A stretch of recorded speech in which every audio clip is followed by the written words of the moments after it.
যারা স্বর্ণের কারিগরদেরকে গালাগালি বা অসম্মান করেন তাদের প্রতি কিছু বার্তা।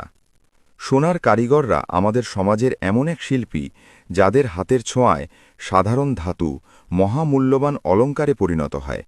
যারা এই মেহনতি শিল্পীদের নিয়ে হাসাহাসি করে বা তাদের অসম্মান করে তাদের মানসিকতা অত্যন্ত নিচু এবং লজ্জাজনক।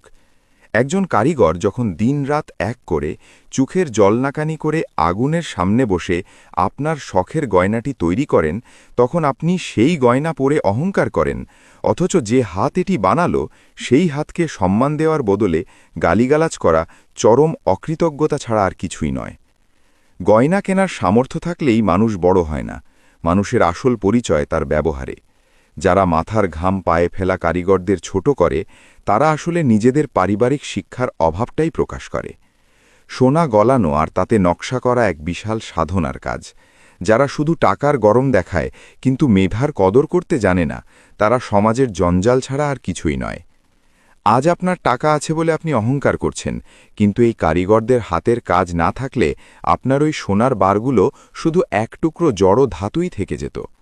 কোনো দামি পাথর বা ধাতু নিজে নিজে অলঙ্কার হয়ে ওঠে না, ওটা শিল্পীর হাতের জাদু।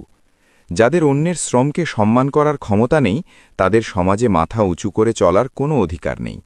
অন্যের ঘাম আর পরিশ্রমকে যারা উপহাস করে তারা মানুষ নামের কলঙ্ক। শিল্পীকে সম্মান করতে শিখুন, নইলে নিজের অহংকার একদিন আপনাকে মাটির সাথে মিশিয়ে দেবে। কথাগুলো যদি ভুল বলে থাকি ক্ষমার দৃষ্টিতে দেখবেন। ধন্যবাদ।